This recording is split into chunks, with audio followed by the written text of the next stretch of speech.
Papa Dudut. Ako po si Daniela pero tawagin niyo na lamang po akong Danny. Isa po akong private tutor at tuwing hindi ako nagtatrabaho ay pastime ko na po talagang makinig sa Barangay LS. Sa Facebook kung live at sa YouTube naman para sa mga replay. Tuwing nakikinig ako sa programa ninyo ay para akong nasa ibang dimensyon. Nawawala ang pagod ko lalo na kapag naririnig ko kayo, Papa Dudut. Actually, co-worker ko yung unang nag-introduce sa akin sa programa ninyo. Kasi siya rin dati ang laging nakikinig sa Barangay LS noong teacher pa ako sa isang eskwelahan. Hindi ko rin po pinalampas ang bawat episode ng show ninyo. Noong bata pa ako ay malinaw na sa akin na gusto ko talagang maging isang teacher. Laging akong natutuwa at nakakaramdam ng satisfaction kapag tinutulungan ko ang mga kapatid ko o kaibigan ko sa mga homework nila.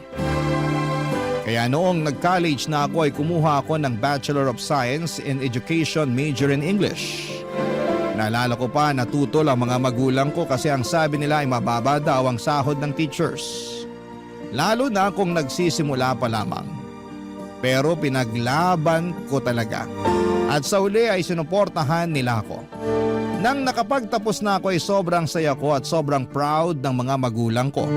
Nung naglakad ako sa stage para tanggapin ang diploma ko. Hindi ko makakalimutan ang araw na yon. Pagkatapos ko makagraduate, naging private tutor muna ako ng ilang taon. At minahal ko ang pagiging tutor. Pero umabot na ako sa punto ng buhay ko na gusto ko na makapagturo sa isang classroom setting. Kaya naman nag-apply ako sa isang private school na 15 minutes lang ang layo mula sa bahay namin. Alam nating lahat kung gaano kahirap mag-commute sa Metro Manila. Kaya naisipan ko na mga panahon na yon na doon na lamang muna ako sa private school malapit sa amin mag-apply. Grabe ang saya ko noong natanggap ako. Hindi kalakihan ang sahod sa private school kumpara sa public school pero mas nangibabaw pa rin ang excitement ko na makapagturo. Kasi yun talaga ang passion ko. Alam ko na ito ang tamang landas para sa akin.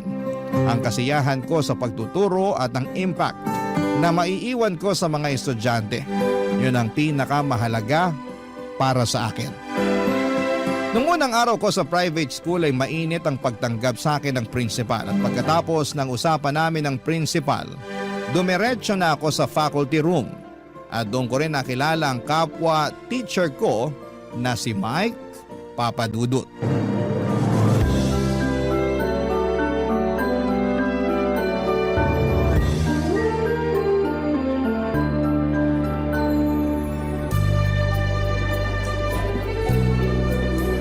Hi, ikaw yung bagong teacher, di ba?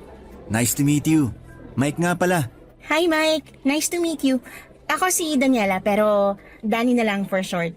Saang school ka nga pala galing, Danny? Ay, first teaching experience ko to. Seryoso? Oo, I mean, may experience ako sa pagiging private tutor pero first time ko magturo sa isang classroom setting.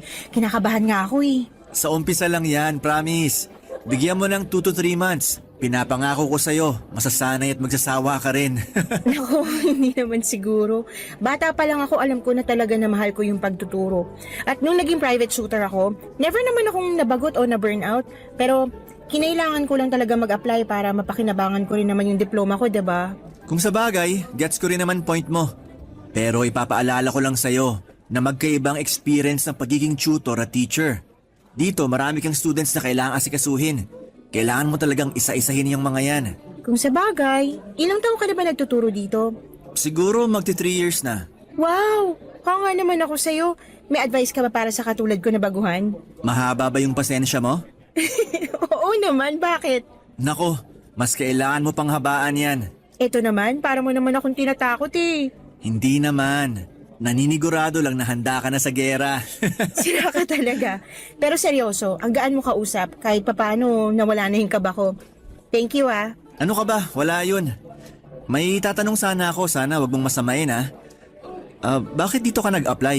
I mean, di hamak na mas malaki yung sahod sa public school.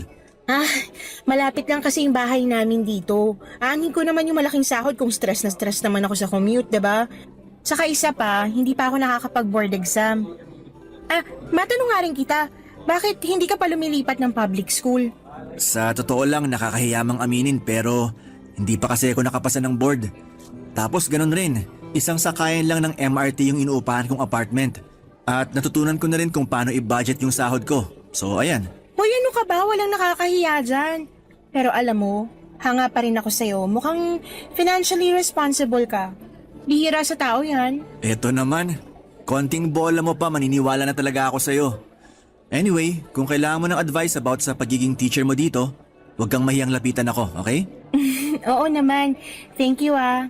Nga pala, saan class ka naka-assign? Doon ako na-assign sa senior high. Ako yung magiging advisor nila for this year. Patay. Ano yun?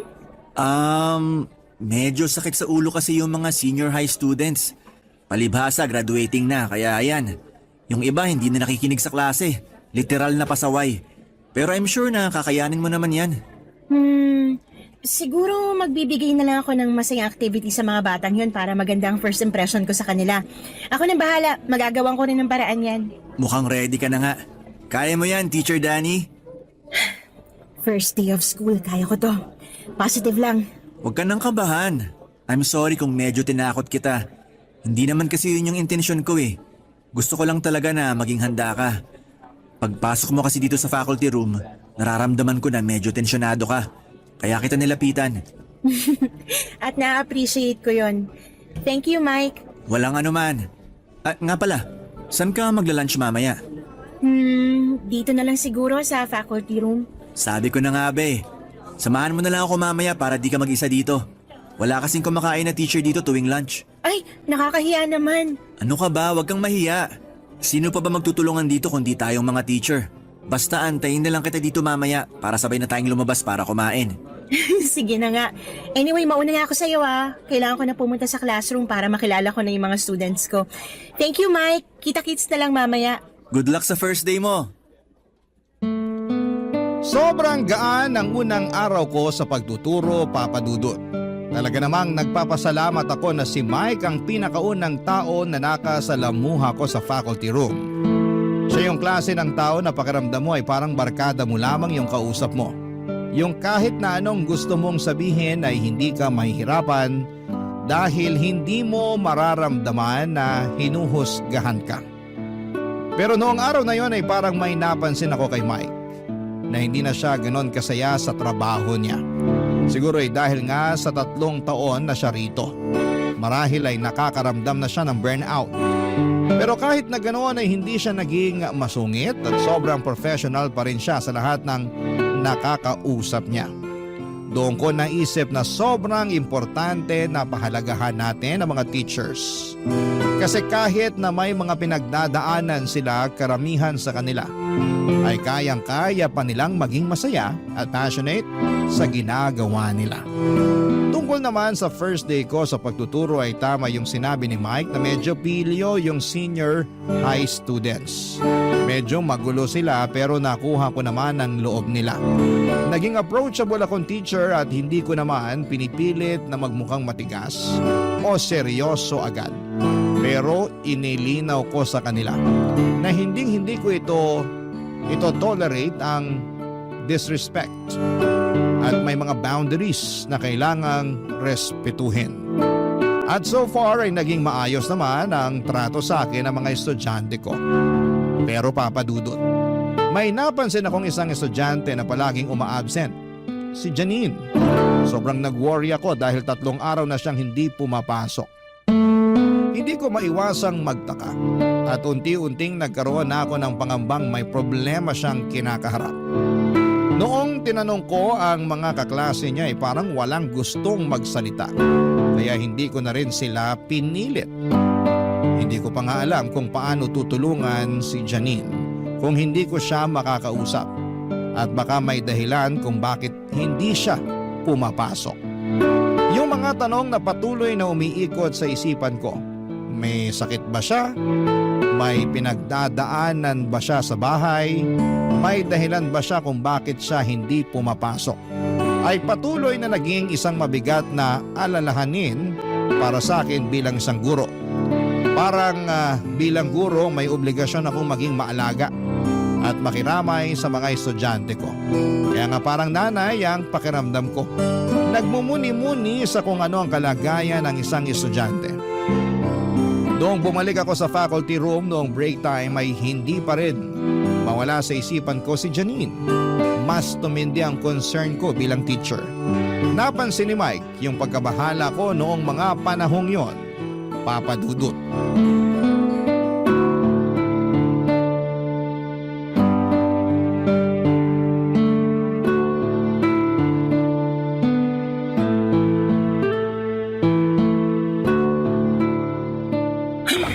Laban lang. Uy, okay ka lang?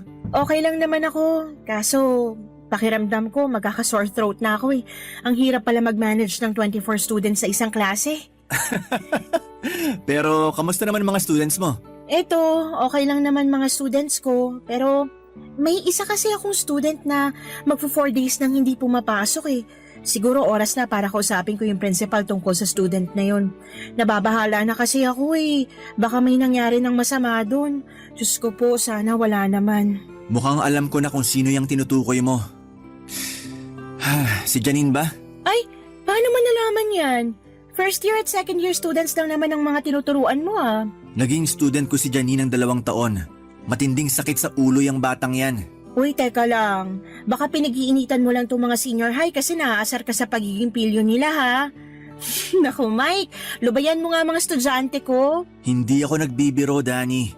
Hindi mo pa nararanasan ang kamandag ng batang yon kasi hindi mo pa siya nakikita at nakikilala. Uy, sobra ka naman magsalita. Ang harsh naman yata ng judgment mo para pagsalitaan ng mga bata ng ganyan. Diyan ka nagkakamali. Wala na ginawa ang batang yon kung hindi pahirapan ng lahat ng tao na nasa paligid niya. Binabastos niya mga teachers niya ng harap-harapan. At may isang beses pa na nahuli ang umiinom ng alak kasamang barkada sa likod ng school during school hours. At minsan ko na rin nahuli yan na nag-cheat sa exam. Sinulat niya lahat ng answers sa hita niya. Tapos nung sinabihan ko siya na itaas niya ng konti yung palda niya, pinangalandakan niya sa buong classroom na manyak ako. Uy, totoo? Seryoso ka? Hindi lang yan. Gusto mo malaman kung bakit malakas ang loob ni Janine? At kung bakit hindi siya nabibigyan ng disciplinary action? Bakit? Nanay niya mismo yung principal. Kung ganun, siguro nga oras na para kausapin ko yung nanay niya. Danny, sa tingin mo ba hindi na namin ginawa yan? So ano nangyari? Huwag mo sabihin wala man lang kayo napala. Palaging pinagtatakpan ng nanay niya yung mga kabulastugan niya. Yung ibang teachers nagre-resign na lang kasi hindi na kinaya yung mga pinaggagawa ni Janine. Mike, kalokohan naman yata yan. Tayong nakakatanda dito, dapat tayo nagdidisiplina sa mga batang yan, lalong-lalo na kapag nasa loob ng campus. Madali lang sabihin yan. Pero karamihan sa mga teachers hindi na nag-aabala pa kasi hindi naman ganun kalaki yung sinasahod natin dito. Yung iba lumilipat na lang sa school na mas may magandang offer kaysa mas stress sila sa pangungunsinti ng principal sa anak niya. Hindi ko nga alam kung paano ko natagalan yung batang yun eh. Nagpapasalamat na lang ako nung nawala siya sa klase ko simula nung nag-3rd year siya. Teka lang, since kailan pa to? Simula nung 1st year pa lang siya, ganyan na talaga yan. Sandali lang. So sinasabi mo, matagal niya na tong ginagawa pero nakakapasa pa rin siya sa mga subjects niya? Isa yun sa mga dahilan kung bakit nagsisialisa ng mga teachers dito. Dahil pinagbabantaan ng principal ang mga teachers tuwing hindi niya nagugustuhan ang mga ginagawang pagsumbong ng mga teachers sa anak niya. Pinagbantaan ka rin ba niya? Oo. May isang beses na nahuli ko si Janine na gumagamit ng cellphone sa klase ko nung 1st year high school pa lang siya. Kinumpiska ko yung cellphone niya at sinabi ko sa kanya na makukuha niya cellphone niya pagkatapos ng klase. Tapos ayun, binato niya ako ng bag. Pumunta ako sa principal para i-recommend na isuspend si Janine ng ilang araw.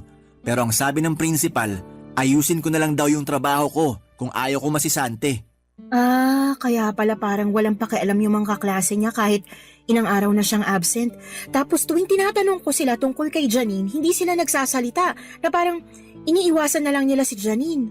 5 babae lang ang nakakatiis sa pag-uugali ni Janine at yun ay ang barkada niya. Pero sa tingin ko mababait naman ang mga batang yun.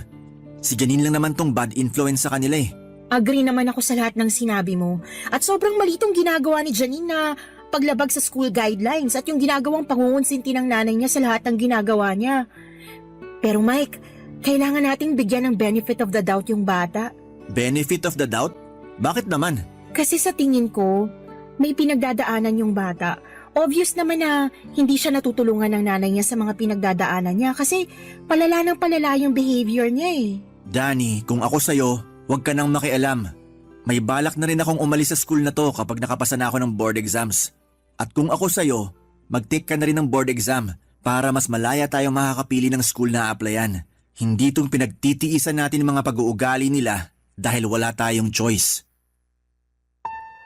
Nagulat po ako sa lahat ng sinabi sa akin ni Mike noong mga panahong yon, Papa Dudut. Sobrang kinilabutan ako sa mga bagay na nangyayari sa school na hindi ko alam noon. At hindi ko inakala na may ganitong mga nangyayari sa paligid ko. Sa totoo lang ay parang ang layo sa normal na buhay estudyante ang mga kwento ni Mike tungkol kay Janine. Kaya't hindi ko maiwasang mag-alala at magtaka. Pero ang pinakamalakas na nangibabaw na nararamdaman ko ay ang lungkot at awa para kay Janine. Sa mga kwento pa lamang ni Mike ay ramdam ko na hindi siya lumaki sa isang ordinaryong pamilya. Parang may mga bigat siyang pinagdadaanan na hindi ko kayang lubos na maintindihan. At nararamdaman ko na hindi niya kayang iparating ang kanyang nararamdaman sa ibang tao. Yung mga hindi magandang ginagawa niya, para bang yon ang tanging paraan niya para maiparating kung gaano siya nasasaktan at kung gaano siya ka-frustrated sa mga nangyayari sa buhay niya. Para bang ang lahat ng ito ay mga signal ng kanyang pasakit na hindi marinig o maintindihan ng iba. Pagkatapos ng isang linggo, Papa Dudut, ay pumasok na rin si Janine sa klase ko. Halata na walang lumalapit o kumakausap sa kanya, maliban na lamang sa 5 kaibigan niya. Nung una ang pagkakataon kong makita si Janine ay parang hindi siya interesado sa lecture ko. At nung nagpa-quiz ako ay hindi siya nagpa-participate at inirapan niya lamang ako. Aaminin ko po na sobrang napikon ako sa batang yon. Sa mga taon na naging private tutor ako ay hindi ko pa kailanman nararanasan yung ganong klase ng ugali mula sa mga tinuturuan ko. Pero bilang guro, kinailangan kong magpakatatag. Kailangan kong isantabi ang emosyon ko para magkaroon ako ng mas malalim na pag-unawa kung saan siya nanggagaling at kung bakit ganon siya. Si Mike naman po noong mga panahong yun ay patuloy akong binabalaan at pinapayuhan na umiwas na lamang sa drama ni Janine at sa ina nitong principal. Dahil mauubos lang daw ang pasensya ko kung papatulan ko pa. Pero hindi ko po maatim na basta-basta na lamang akong babastusin ang sarili ko pang estudyante. Kaya naman nag-isip na po ako ng action plan sa susunod na gagawin ko. Barangay Love Stories. Barangay Love Stories. Lumala ng lumala ang ugali ni Janine sa harapan ko, lalo na sa klase ko. Nung una ay parang iniirapan lamang niya ako at medyo pinapakita na hindi siya natutuwa na nagle-lecture ako. Pero habang tumatagal ay mas lumalala. Gumagamit na siya ng cellphone sa klase ko ng harap-harapan. At kahit ako'y nagtuturo, hindi siya nahihiyang ipagpatuloy ang paggamit niya ng phone. Kapag nakatalikod ako ay may sinusulat sa whiteboard at madalas kong napapansin na lumalabas siya ng classroom at hindi na bumabalik pa. Naiisip ko na magsumbong sa principal pero base sa mga ikinuwento ni Mike sa akin, naisip ko na baka wala rin namang mangyayari. Parang sila pa nga yung pinapagalitan. Kaya parang nawala na ako ng gana na magsumbong. Parang wala nang silbi kung kakausapin ko yung konsentidora niyang nanay. Kasi kung ganon lang din naman, wala ring magbabago. Palagi ko siyang sinusubukang kausapin si Janine. Pero hindi niya ako tinitignan at parang nagpapanggap na hindi niya ako nakikita. Nung una, papadudot ay tinitiis ko na lamang at nananahimik na lamang ako. Pero papadudot dumating ang isang pagkakataon na talagang hindi ko na kayang baliwalain. Isang araw habang nagdidiscuss ako ay napansin ko na parang may mali kay Janine. Kung ano-ano na lamang ang pinagsasasabi niya. Tawa siya ng tawa tapos abala sa kakachika kasama ng mga kabarkada niya. Tapos ay napansin ko na sobrang pula na ng mukha niya at may hawak pa siyang malaking tumbler. Doon ko na talaga naisip na may hindi tama. Kaya huminto ako saglit sa pagdidiscuss. Inagaw ko yung tumbler mula sa kanya at inamoy. At doon ko nga nakumpirma na alak pala ang laman noon.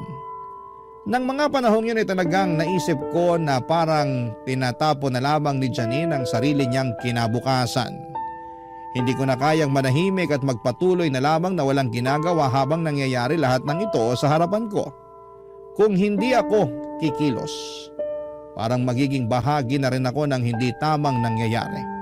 Kaya tinigil ko muna ang lesson, pinag-self-study ko yung ibang mga estudyante ko at hinila ko si Janine palabas ng classroom para makapag-usap kami ng kami lamang. Kailangan ko siyang kausapin at kailangan ko ring malaman kung ano talaga ang nangyayari sa kanya, Papa Dudut.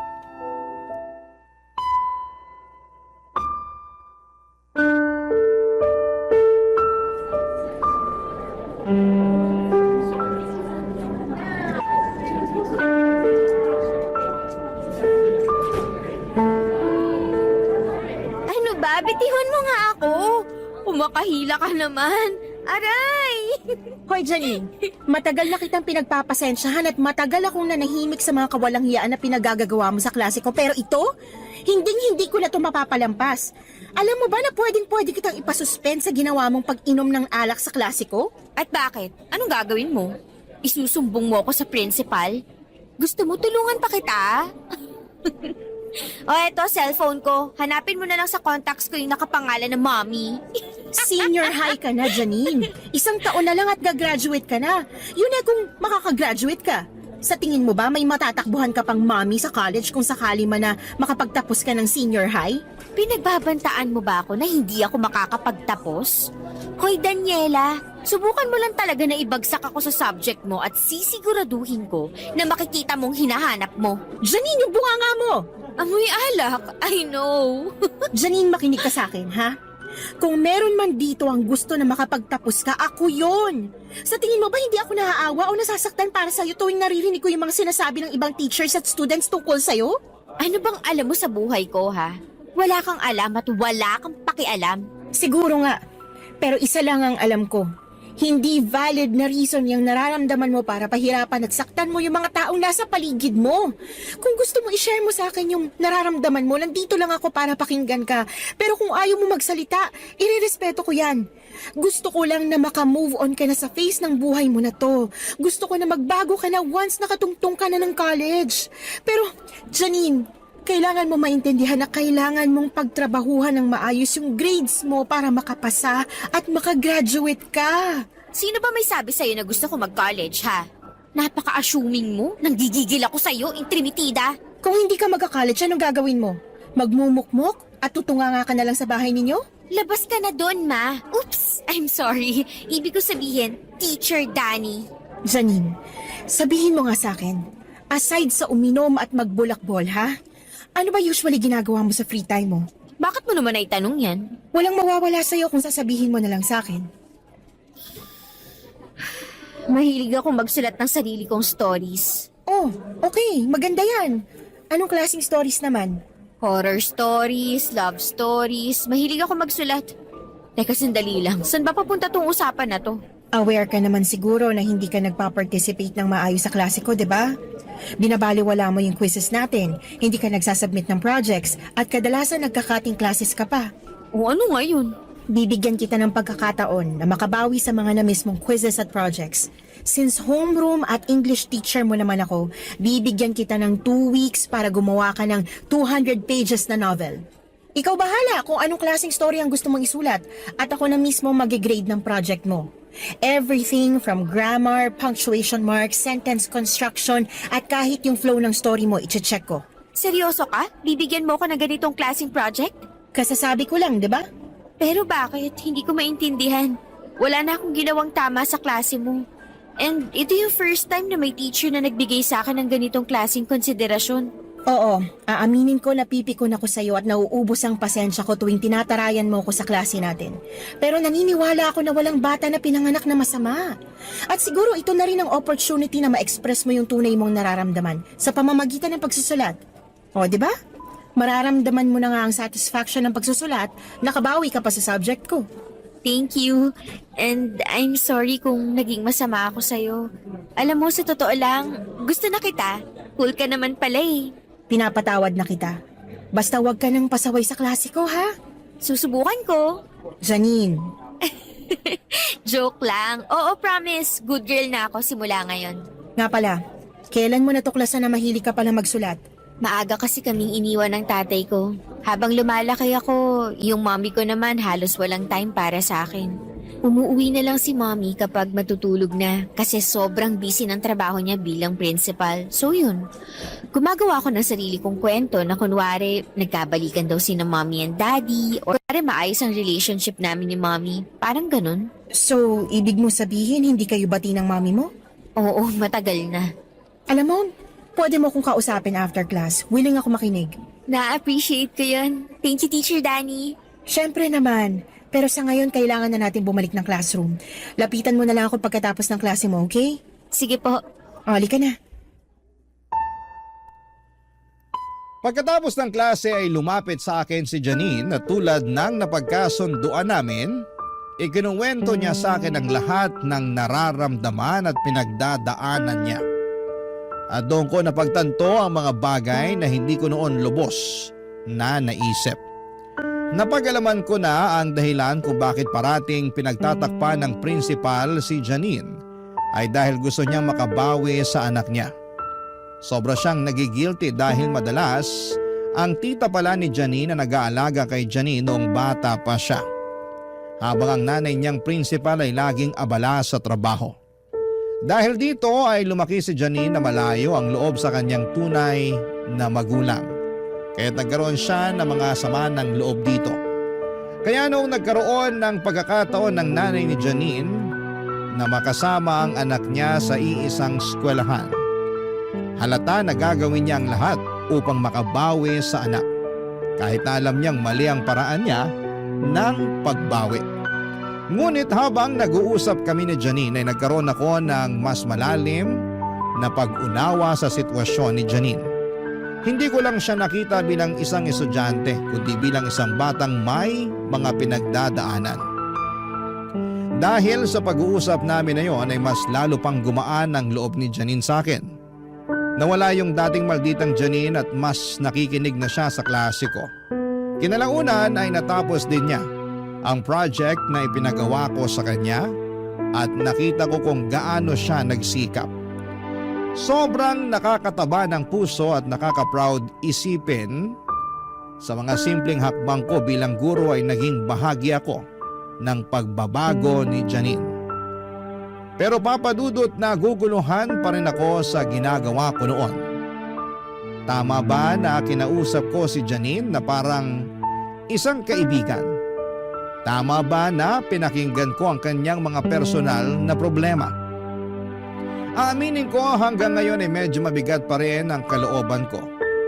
Dapat kasi ay may mga boundary sa pagitan ng guro at estudyante.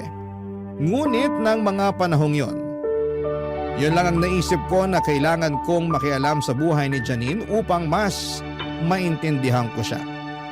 Pero ngayon na-realize ko na mali yung sobra kang friendly sa students mo. I mean, hindi ko naman sinasabi na dapat ay sungitan mo sila pero gaya ng sabi ko ay mahalaga pa rin na may mga boundaries. Ilang linggo pagkatapos ng pangyayaring yon ay napansin ko si Janine na patuloy na nagtitext ng palihim habang nagdidiscuss ako. Sobra ko nadismaya kasi akala ko ay wala na yung Janine na pasaway. Dahil gusto ko talagang maging fair na teacher sa lahat. Hindi ko na pinalampas at kinonfiscate ko ang cellphone niya. Nagwala siya, nagdabog at lumabas pa ng classroom. Sobrang nakakapanghinayang papadudot. Kasi akala ko ay nagbago na siya pero parang bumalik siya sa dati. Parang lahat ng mga payo at pakikinig ko sa kanya ay nawala na lang bigla. Pagkalipas ng 15 minutes, noong nag-break na yung mga estudyante ko, saka ko siya hinanap para kausapin.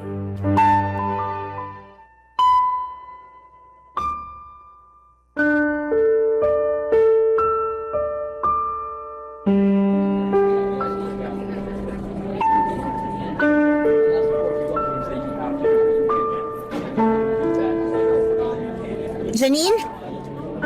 Janine! Ano? Ba't ka nag-walk out sa klase ko, ha? I will not tolerate this kind of behavior anymore. Daldal ka kasi ng daldal. Nakakarindi. Buisit. Janine, yung bibig mo! Tungkol saan ba to, ha? Tungkol dun sa cellphone mo na kinonfiscate ko in the middle of the class? Napaka-importante ba ng ka-textmate mo ng mga time na yon at hindi na makapaghintay yun hanggang sa matapos yung klase ko, ha? Bakit mo pa ako pinagdidiskitahan? Ano bang problema mo sa akin? Janine, wala akong problema sa'yo. Labag lang talaga sa school guidelines yung ginawa mo. Pero nakita mo naman na palihim ako nagte-text kanina, di ba? Eh di sana hinayaan mo na lang ako. Abala ka. So ano? Dapat pa ba akong magpasalamat sa'yo? Kasi dati nagte-text ka sa klase ko ng harap-harapan pero ngayon patago na? Pambihira. Actually, oo. At pasalamat ka rin na hindi ka pa nasisisante kasi hindi pa kita nasisiraan kay Mommy. Ano na lang kaya ang sasabihin ni Mommy pag nalaman niya na inaapi-api mo ko? Ibang klase? Alam mo, Janine, I am so disappointed. Sa tingin mo ba hindi nadurog yung puso ko nung kinailangan kong i-confiscate yung cellphone mo? Sobra akong nanghihinayang kasi para mo na rin tinapon lahat ng improvement at achievements mo. Eto na nga palang cellphone mo. Sa susunod na makita pa kitang nagte-text sa klase ko, ha? Magpasensyahan tayo. Too bad dahil akala ko iba ka kumpara sa ibang teachers dito. Pero yun pala, pare-pareho lang kayo. So, ganun na lang yon? Wala ka na ba talagang pakialam sa consequences ng mga actions mo? Akala ko ba nagbago ka na? Pero, look at you now! Wala ka pa rin pinagkaiba sa dati. Ang kapal din ang pagmumukha mo dahil sa ginawa mong pag-confiscate sa phone ko, para mo na rin akong pinahiya sa buong klase. Alam mo, dapat hindi mo na ako kinausap nung simula pa lang eh. Anong akala mo sa akin ha? Sirang project na kailangan mong ayusin? Tama ka. Kasi kung alam ko lang na magkakaganito ka, dapat simulat sa pool pa lang hindi na kita kinausap na parang kaibigan. Dapat sinumbong na lang kita sa nanay mo kahit malabo na pakinggan niya kami mga teachers. So anong balak mo ngayon? Isusumbong mo ako? Ganun ba ang gusto mong gawin, ha? Oo, at hindi mo ako mapipigilan. Panahon na para may pumutol dyan sa sungay mo. Nako, Dani, kung ako sa'yo, pag-iisipan ko muna ng mabuti yan. Sige ka, ikaw rin. Ano ibig mo sabihin? Sa tingin mo ba, hindi ko napapansin kung paano ka tingnan ni Sir Mike habang kumakain kayo ng lunch nitong mga nakaraang araw? Sa tingin mo ba, hindi ko nakikita yung mga pasimple niyang sulyap sa'yo? Ano kaya ang mangyayari sa'yo kapag pinalabas ko kay Mommy na nakikipagrelasyon ka sa kapwa mong teacher? Ganyan ka na ba talaga kamalisyosa, ha? Hindi ako natatakot, Janine. Kasi alam ko na wala akong ginagawang masama at tapat ako sa propesyon ko. Akala mo kung sino ka hindi makabasag pinggan, pero malandi ka rin palang haliparot ka. Hindi ko hahayaan na madumihan ang integridad ko dahil lang sa mga malisyosong akusasyon mo. Talaga lang ah? Oo, totoo. Kumakain kami na magkasabay pero wala kaming ginagawang masama. Sige, kwento mo yan eh. Pero kapag kinuwento ko na kay Mommy ang lahat ng to, sa tingin mo, sinong papanigan at papaniwalaan niya? At kapag kumalat na ang lahat ng to, sa tingin mo, sinong mapapahiya? Wala kang kasing sama, Janine. Ngayon, hindi na ako nagtataka kung bakit umaalis ang mga naging teachers yun noon. Ha? At kung bakit walang nakakatiis dyan sa pag-ugali mo. Anyway, may offer ako para sa'yo. Makinig ka. Hindi ako magsasalita o magsusumbong kung may ipapasok ka sa bibig ko para manahimik ako. Diretsuhin mo na ako. Kulang yung binibigay sa akin ni Mommy na allowance. Usually sakto lang para sa lunch ko. Kulang na kulang para sa gimmick ko this weekend. Kailangan ko ng at least 3,000 pesos. Nagpapatawa ka ba? Mukha ba ako nagpapatawa, Daniela? Ang bata-bata mo pa pero blackmailer at extortionist ka na. Naghihintay ako ng sagot mo, so ano na? Gusto mo ng sagot? Pues hindi. Yan ang sagot ko. Wala akong ibibigay na pera sa'yo. Sure ka na ba dyan? Dani, wag mo nang pahirapan ang sarili mo. Alam mo na mas magiging magaan ang lahat para sa'yo kung susunod ka na lang sa gusto ko. Hindi ko kailanman gagawin ang gusto mo mangyari, Janine. Hindi ko ipagpapalit ang dignidad at propesyon ko dahil lang sa mga pananakot mo. Kung sa ganun, maghanda ka na. Rest in peace na lang sa career mo.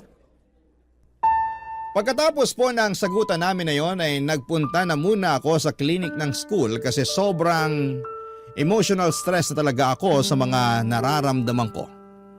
Hindi ko akalain na ang batang akala ko'y may pag-asa na ay siya pa pala ang tutuklaw sa akin. Hindi ko rin po maintindihan kung paano ako pinagbantaan ng isang 18-year-old. Pero totoo pong nangyari yon. Lilinawin ko lang po, Papa Dudut, na wala po kaming ginagawang masama ni Mike. Pero hindi ko akalain na ang simpleng pagsabay naming kumain sa labas ay malalagyan ng mali siya. Aaminin ko po na nag-alala ako ng sobra kasi paminsan-minsan ay parang nagpapakita si Mike ng interes sa akin. Pero hindi ko po binigyan ng pansin yon dahil gusto ko lamang talagang gampanan ang tungkulin ko bilang isang guro. At tuwing kumakain kami ni Mike ay normal lang naman kami na nag-uusap. Tulad ng dalawang magkaibigan na nagsishare ng mga kwento tungkol sa araw nila o kung ano man ang mga nangyayari sa trabaho. Kaya naman sobra po akong nabigla at nalungkot sa mga pagbibintang sa akin ni Janine. Sa mga sinabi ni Janine ay parang matagal na niya kaming pinagmamasdan ni Mike na may halong mali siya. And speaking of Janine, palala po siya ng palala at wala pa ring pagbabago sa ugali niya. Pero napuno ako noong nakita ko na vinavandalize niya yung record book ko at ni isa sa mga estudyante ay walang gustong umamin. Pero deep inside, alam ko po si Janine ang gumawa noon kasi yung vandal na nasa record book ko ay kapareho ng sulat kamay niya. Dahil doon ay naglakas loob na po ako na magpunta sa principal para sabihin lahat-lahat ng mga nangyari sa amin ni Janine simulat sa pool. Pero gaya nga po ng inaasahan ko ay hindi po ako pinaniwalaan. Binaligtad ako ni Janine at sinabi niya sa nanay niyang principal na nakikipag-relasyon daw ako kay Mike sa loob ng eskwelahan. Sinabi din po sa akin ng principal noon na hindi na raw niya dadalhin sa school board yung issue kung titigilan ko si Janine. At ito po yung nagbigay sa akin ng ideya na baka panahon na nga para yung school board na mismo ang kausapin ko. Baka sakaling mas may mapala pa ako. Kinausap ko po si Mike at sinabi ko sa kanya lahat ng nangyari sa amin ng principal at kay Janine dahil gusto ko na kasama si Mike once na nagsumbong na ako sa school board tungkol sa corruption ng school na yon, Papa Dudut. Pero hindi ko po inakala na may mas malala pa palang revelasyon akong matutuklasan noong pinuntahan ko si Mike para kausapin. Barangay Love Stories. Barangay Love Stories. Nagkita kami ni Mike sa isang coffee shop at doon ko ikinuwento sa kanyang lahat ng mga nangyari. Yung alita namin ni Janine, pati na rin ang mga detalye ng mga pangyayari noong nagsumbong ako sa principal. Sabi ko sa kanya, nararamdaman kong parang wala na akong ibang makakapitan o masasandalan sa eskwelahan. Kaya't naisip ko na magtulungan kami para maayos ang sitwasyon. Hindi ako nahirapan na kumbinsihin si Mike na suportahan ako at samahan sa pagsusumbong sa school board dahil alam ko na pareho kaming apektado sa lahat ng mga ito. Pareho rin kami ni Mike na nagbabalak na mag-resign ng mga panahong yon. Pareho kami ng nararamdaman mga teachers na napapagod na sa mga hindi makatarungang pangyayari at parang wala na kaming makitang ibang solusyon kundi ang mag-apply na lamang sa public school. Siguro'y napagod na rin kami sa kawalan ng hustisya sa school na yon. Wala na kaming ganang magpatuloy pa sa ganitong sitwasyon. Kaya't pareho kami na nag-decide na kailangan na naming maghanap ng bagong direksyon sa aming karera. Napansin ko rin na sa lahat ng mga kwento ko ay hindi lang nakikinig si Mike, kundi talagang nagmamasid siya. Iniintindi niya ang bawat detalye. Doon ko naramdaman na hindi lang siya isang kaibigan o kasamahan sa trabaho, kundi isang tao na may malasakit sa mga nangyayari sa buhay ko. Isa sa mga hindi ko makakalimutan ay yung reaksyon ni Mike nang sinabi ko sa kanya yung nagbabanta sa akin si Janine at yung plano niyang palabasin na may relasyon kami ni Mike. Nang sinabi ko sa kanya ay mukha siyang nagulat at labis na nag-alala para sa akin. Tapos sabay sinabi ni Mike sa akin na may natatanggap din siyang mga kakaibang mensahe sa Facebook. Mga mensahe tulad ng magsama kayo ng kabit mo at lubayan mo yan kung ayaw mong may masamang mangyari sa'yo. Kinilabutan ako, Papa Dudut, kasi parang may koneksyon yung mga messages na yon sa akin. Yung tono ng mga mensahe kay Mike ay parang tugma sa tono ni Janine noong sinabi niyang may relasyon daw kami ni Mike. Hindi naman kami taga-NBI kaya hindi namin alam kung sino talaga ang nagpapadala ng mga mensaheng yon at kitang-kita namang poster account yung ginagamit. Pero nang magpatuloy ang usapan namin ni Mike ay nagsimula na kaming mag-backtrack at mag-brainstorming, Papa Dudut.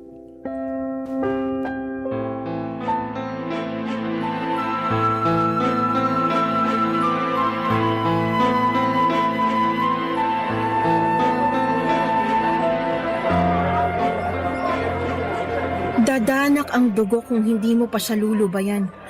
Mike! Literal na death threat na yan, oh! Ba't hindi mo man lang naisipang i-block yan? Nawala sa isip ko to noong mga panahon na yon kasi akala ko troll lang na walang magawa.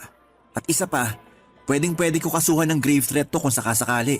Kaya hindi ko na binlock para marami akong ebidensya laban sa kanya. Ayaw ko sana manghusga eh, pero Pero, familiar sa akin yung tono ng mga messages na yan. anong ibig mong sabihin? Nagkaroon kami ng alitan ni Janine kanina. Galit na galit siya habang sinasabihan niya akong malandi dahil palagi ka raw nakatingin sa akin. Wala namang masama doon ah. Wala naman tayong ginagawang kabulastugan. Lalong-lalo na sa loob ng school campus. Exactly! Sandali lang. May phone number ka ba ng mga students mo? Ah, may one time na kinailangan kong hingin yung phone number nilang lahat dahil dun sa field trip. Wait lang, check ko muna kung nasa GC pa. Okay, ito yon. Hanapin mo number ni Janine. Ha? Bakit? Basta, tapos copy mo. Okay, ito na. Tapos? I-paste mo sa search bar ng Facebook. Okay, gets ko na. My goodness, tama nga yung hinala ko. Connected yung number ni Janine sa account na nagpapadala ng threat sa akin. Mike, may contact details ka ba ng school board? Kailangan na natin makipag-meeting sa kanila as soon as possible. Hoy Mike, nakikinig ka ba? Kaya pala. Ano ibig mo sabihin? Kaya pala parang palagi nagpapakyut sa akin si Janine. May obsession issues na talaga yung babaeng yan. Oh no. Bakit? Kaya pala ganun na lang yung galit niya sa akin nung kinonfiscate ko yung phone niya. Natatandaan mo pa ba kung kailan mo kinuha yung phone niya? Hindi ko na matandaan yung exact time pero sigurado ako bandang 4 p.m. yun. Tingnan ko. Sent 4:13 p.m. Ikaw yung chinachat niya nung time na kinonfiscate ko yung phone niya. Long-term obsession, hatred, grudges. Mike, I think professional help ang kailangan ni Janine. Pero kailangan pa rin natin siya panagutin sa lahat ng ginawa niya. Ang dami nag-suffer dahil sa kanya at ng nanay niya. I agree. Hindi sapat na rason yung mental illness para gawin mong impyerno ang buhay ng isang tao. So ano na gagawin natin ngayon? Gaya ng napag-usapan natin, sabay nating haharapin ng school board. Gustong-gusto ko na talaga mawala yung mag-inang yan sa school na yun bago ako mag-resign eh. Danny, alam kong hindi na normal ang pag-iisip ni Janine pero may sinabi pa rin siyang tama. Ha? Ano naman yun? Na may feelings ako para sa'yo. Huwag ka nga nagbibiro ng ganyan. Seryoso ako. Ang totoo niyan, all this time pinipilit ko lang talaga na itago tong nararamdaman ko para sa'yo kasi nagsisimula ka pa lang nun sa career mo bilang isang teacher at ayokong hadlangan yon. Actually, nung first day mo as a teacher, nagbabalak na nga akong mag-resign nun pero napagdesisyonan ko na gusto pa pala kitang makilala kaya pinili kong magstay. Hindi ko na alam kung kikiligin o kikilabutan ako sa confession mo na yan. Tugma kasi sa mga akusasyon ni Janine laban sa atin eh. Si Janine naman ang may problema hindi tayo. Wala akong ibang ginawa sa iyo sa school na yun kung hindi ang tabihan ka tuwing lunch at tingnan ka from time to time at walang masama doon. Bahala na si Bat. Ano yon? Sige na nga. Magsisinungaling ako kung sasabihin kong hindi kita type at hindi magaan ang loob ko sa tuwing nakakasama at nakikita kita. So, paano kung ligawan kita? Papayag ka ba? Okay lang ba sa'yo? Oo na, pumapayag na ako. Yes! Hoy, pero yung mission natin, wag mong kalimutan ha. Yung number ng board, dali. Oo naman. Ako bahala sa'yo, mahal. Ano sinabi mo? Ay, sabi ko mahal ang kape dito. Pero huwag ka mag-alala. Kasi ako na bahala sa'yo. Sagot ko na. Hay nako Papa Dudut, magsisinungaling po ako kung sinabi kong wala akong nararamdaman para kay Mike. Pero pareho naming alam ni Mike na wala kaming ginawang masama. Kung may pinagsisisihan man ako, siguro yon ay yung mga pagkakataong nawalan ako ng focus sa mga boundaries ko bilang guro. At ginawa ko yon para lamang ma-accommodate ang nararamdaman ni Janine. Na-realize ko na napakahalaga na tinitingala ka ng mga estudyante mo, na may respeto at honor sila para sa iyo, hindi lang bilang isang guro kundi bilang isang profesional. Yung moment na yon na hindi ko pinanatili ang boundaries ko ay napansin ko na naging sanhi siya ng mga hindi inaasahang epekto, kaya natutunan ko na talaga kung gaano kahalaga ang maging consistent at matibay sa prinsipyo bilang isang guro. Anyway, natuloy din ang meeting namin kasama ang school board at sa wakas ay natuldukan na rin lahat ng injustices na nangyayari sa eskwelahan na yon. Napatunayan namin ni Mike na matagal nang naghahasik ng lagim ang mag-ina sa eskwelahan at nakumbinsi namin ang board sa katotohanan ng aming mga testimonya. Talaga namang nagpapasalamat kami sa lahat ng mga naging partisipante sa board. Kasi sa kabila ng mga kalituhan at problema, napagtagumpayan din namin na ipaglaban ang tama at makuha ang hustisya. Masaya kami ni Mike na naayos na rin ang mga bagay at sa wakas ay natuldukan na ang mga maling nangyari. Pagkatapos ng hearing namin sa school board ay narinig namin ni Mike na nagtatalo si Janine at ang nanay niya sa likod ng campus. Ang narinig namin ay sinisisi ng nanay ni Janine ang sarili niya dahil sa mga pinairal niyang pangungonsinti sa anak niya. Tapos si Janine hindi pinalampas at sinabihan niyang wala daw kwenta lahat ng ginawa ng nanay niya. Papa Dudut, pareho kaming nagulat at nalungkot ni Mike kasi kahit sila na lang dalawa ay hindi pa rin nila maayos ang relasyon nila. Sa totoo lang ay pwede namin kasuhan si Janine ng grave threat kasi 18 years old na siya at pasok na sa kasong yon mula sa mga mensahe na sinend niya kay Mike noon. Pero dahil tapos na ang appeal namin sa school board, nag-decide na lamang kami ni Mike na mag-move on na. Parang naisip na lang namin na siguro'y mas mabuti na hindi na kami magdagdag ng kahit na anong legal na kaso o komplikasyon na makadadagdag pa sa stress at sama ng loob.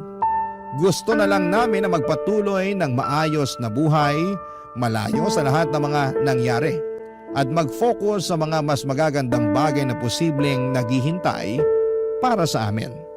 Pareho kami ni Mike na nag-submit ng immediate resignation, Papa Dudut. At 4 days later ay bumalik ako sa school para kunin yung mga naiwan ko pang gamit sa faculty room. At pagkalabas ko ng faculty room ay sa hindi inaasahan na pagkakataon ay nag-cruise ang landas namin ni Janine, Papa Dudut.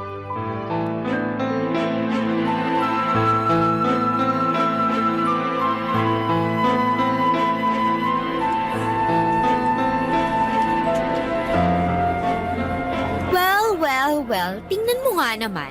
Janine, tapos ng responsibilidad ko sa'yo bilang teacher mo. Aalis na ako at wala ako sa mood para makipag-usap o makipag-away sa'yo. Congrats nga pala, nakuha mo na ang gusto mo. Nilalayuan na ako ng barkada ko na parang may nakakahawa akong sakit at sirang-sira na rin kami ng mommy ko. Tinanggal na si mommy bilang principal at na-expel na rin ako. Nandito na lang ako para kunin yung mga natitira kong gamit sa locker. So ano, masaya ka na ba? Ha? Magsalita ka! Janine, Alam mo mismo sa sarili mo na umpisa pa lang, hindi ito ang ginusto kong mangyari sa'yo. Hindi ako nagkulang sa'yo bilang teacher mo. Plastic ka, sinira mong buhay ko. Tigilan mo ako. Kung naghahanap ka ng taong sisisihin, humarap ka sa salamin. Kung nilayuan mo na lang sana si Mike, hindi na sana umabot sa ganito ang lahat ng to. Sobrang petty mo naman, Janine. For your information lang ha, kinasusuklaman ka ng lalaking kinababaliwan mo. Pagkatapos mo ba naman siyang tagtarin ng death threats gamit ang isang fake account? And for what? Dahil sa walang kwenta mong insecurity sa akin at yung mga akusasyon at spekulasyon mo na wala namang basihan. Akusasyon? Walang basihan? Paano mo nasasabi yan? Eh kayo na nga, di ba? Ahas ka lang talaga. Isa kang malaking sawa. Naturingan ka pa namang teacher, hayop ka. Ayan! Yan mismo ang dahilan kung bakit walang nagkakagusto sa'yo. Masyado kang brat kung umasta. Akala mo sa'yo umiikot ang mundo? Pag galit ka, kailangan pati buong mundo galit din? Pag hindi mo nakukuha ang gusto mo, nagiging demonita ka. Magbago ka na. Maayos ang buhay ko noon. Pero nasira ang lahat ng yun nung dumating ka. Alam mo, sa totoo lang, nagustuhan naman kita as teacher ko nung una eh. Pero habang tumatagal, mas lalo lang nadadagdagan ang galit ko sa'yo kasi napapansin ko na dikit ng dikit sa'yo si Mike. Janine, hindi na to normal. Teacher mo mismo ang kinababaliwan mo. At isa pa, ilang beses ko bang uulit-ulitin sa'yo na wala kaming ginawang masama ni Mike. And again, nag-resign na kami sa school na to nung sinagot ko siya. So meaning, wala akong nilalabag na rules.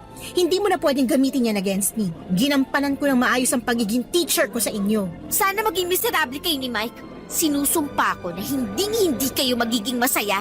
Sana mamatay na kayo at sana mauna ka. Janine, bibigyan kita ng advice as your former teacher and I hope you take this seriously. Go seek professional help. Itong lahat ng pinapakita at ginagawa mo, hindi na to normal. Palagi ka nalang galit, palagi kang may sama ng loob, hindi ka na nga makapag-focus sa sarili mong buhay kasi puro inggit at inis na lang ang pinapairal mo. Hindi ko kailangan ng advice mo. Walang kwenta sa akin yan. Ikaw ang may kasalanan ng lahat ng to. Dahil sa'yo, nawala ang lahat sa akin. Ayusin mo na yung buhay mo. Ito na yung sign para makapagsimula ka ng panibago. I know na hindi naging maganda yung kinalakihan mong pamilya at environment pero hindi mo kailangan magpa-apekto doon. 18 ka na. You're old enough para gumawa ng mga desisyon na makakabuti sa'yo. Actually, wala naman akong problema dito eh. Nagsimula ang lahat ng to nung nireport mo si Mommy sa school board. Dahil hindi na tama yung mga ginagawa niya at yung mga pangungunsinti niya sa'yo. Hindi mo ba nakikita na ang dami-dami niyong nasasaktan at naaapakan na tao? Kung kinaya at natiis ng ibang teachers yung baluktot niyang pamamalakad, pues ibahin mo ko. Nung nadiskubre namin ni Mike na ikaw yung nagpapadala sa kanya ng death threats, mas lalo lang lumakas ang loob ko para i-report ang lahat ng to. Alam mo, dapat ikaw na lang dinetret ko eh. Pero hindi ko ginawa kasi akala ko nung una na iba ka sa kanila. That's confession to a crime, Janine. Nare-realize mo ba kung gaano katindi at kabigat tong ginawa mo? Kung sa ibang tao mo to ginawa, malamang pinakulong ka na. Mabuti na lang at naawa pa kami ni Mike sa'yo. So anong gusto mong sabihin ko? Thank you? Magpapasalamat lang ako sa'yo pag nahawakan mo na ang magkabilang dulo ng rainbow. Manigas ka! Ang gusto ko, makita ko man lang na may konting bahid ng pagsisisi dyan sa mukha mo. Pero wala eh. Umaasa ka sa wala. Kung may pinagsisisihan man ako, yun ay yung nagtiwala ako sa'yo. At kung may pinagsisisihan man ako, yun ay yung umasa ako na magbabago ka pa. Binigyan kita ng benefit of the doubt, pero hindi ibig sabihin no na kukonsinti ko na lahat ng mga maling ginagawa mo. Kung wala ni isa sa mga teacher mo dati ang naglakas loob na putulin yung sungay mo, pues ibahin mo ko. At least, sa ginawa kong pagsumbong sa board, parang naputol ko na rin yung kalahati ng sungay mo. Sabi ko na nga ba eh. I bet tuwang-tuwa ka nung in-announce ng board na masisibak na kami ni Mommy dito sa school. Ang lungkot-lungkot mo naman. Alam mo kung ano yung totoong nakakalungkot?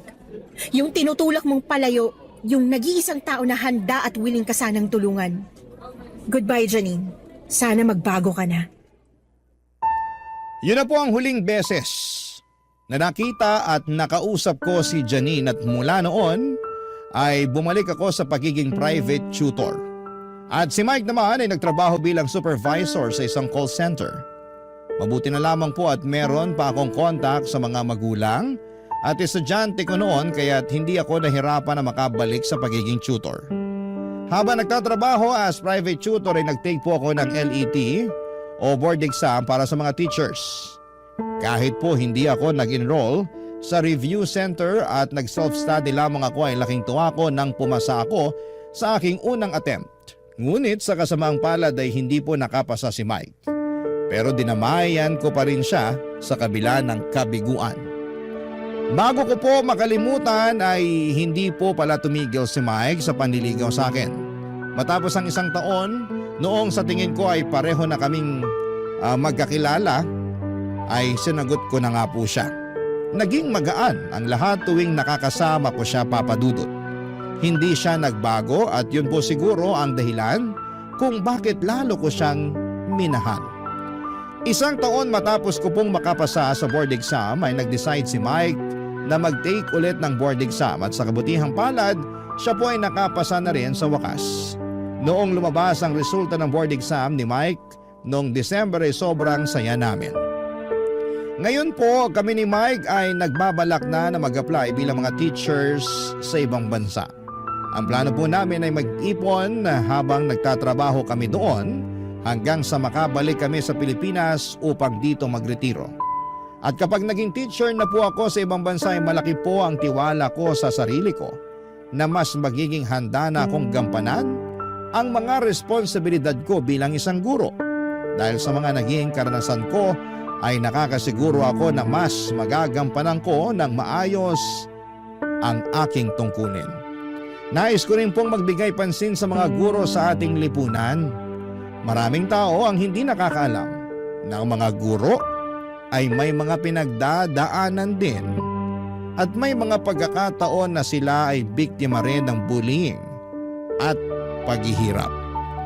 Kaya po napakahalaga na maglaan tayo ng oras upang alamin ang kalagayan ng mga guro natin. Dahil sila po ay may malaking papel sa pagpapalaki at paghubog ng ating mga kabataan. Oo nga pala, Papa Dudo, tungkol naman kay Janine ay hindi ko na po siya nakita ever since. Pero may isang pagkakataon po na sinearch ko po siya sa Facebook dahil na curious ako sa kalagayan niya at doon ko po nalaman na hindi siya nakapagtapos ng pag-aaral at may anak na siya. Hindi ko po alam kung ano ang nangyari sa buhay ng batang yon, ngunit taimtim ko pong ipinagdarasal na sana'y magkaroon siya ng bagong pagkakataon na matutunan niyang itama ang mga pagkakamali niya. Papa Dudut, maraming salamat po sa inyong oras at sa pagkakataong may bahagi ko sa inyo ang aking kwento. Makakaasa po kayo na araw-araw pa rin po akong makikinig at manonood sa inyong show. Ang inyong forever kapuso at kabarangay, Danny. Dear Papa Dudut, ang pagiging makulit at matigas na ulo ng isang tao ay nagsisimula sa kanyang kabataan. Habang nagkakaedad, ang tao ay nababawasan ng kakulitan at katigasan ng kanyang ulo dahil nagmamature siya. Minsan ay meron ding hindi nababawasan kahit na matanda na. At kapag tumungtong na ang tao sa mga edad na papalapit na sila sa kanilang retirement, ay bumabalik ang pagiging makulit nila, pati na rin ang katigasan ng kanilang ulo. Madalas natin yon maengkwentro sa mga lolo at lola natin o di kaya sa ating mga nanay at tatay at naranasan ko rin yon sa sarili kong ina.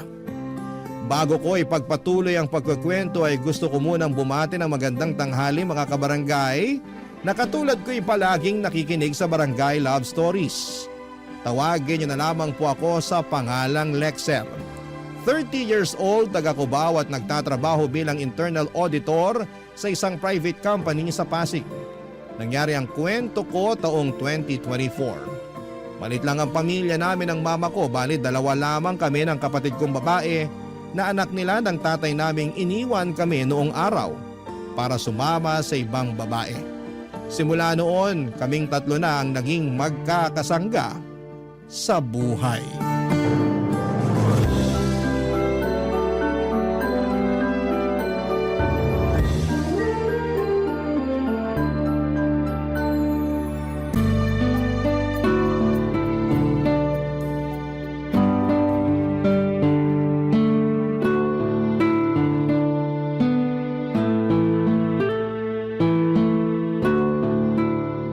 Nak, bagay ba sa aking tungkulay ng damit na to? Dark green? Oo, ngayon pa lang ako magsusuot ng ganitong kulay eh. Tingin ko bagay naman po sa inyo. Tingin mo lang? Hindi ka sigurado? Sigurado po. Sigurado po na bagay. Ito kayang maroon. Ayos ba sa akin to? Okay din naman po. Sigurado ka ha? Kasi mamimili na lang ako sa dalawang kulay ng damit na to.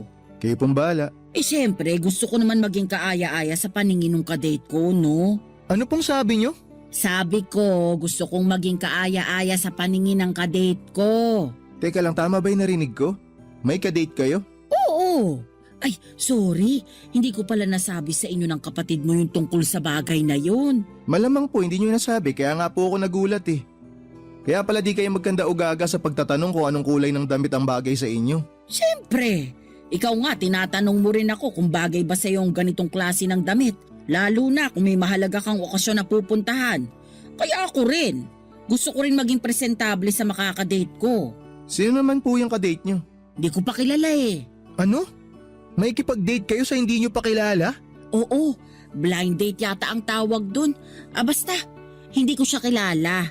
Pero kilala naman siya ng mga tita mo.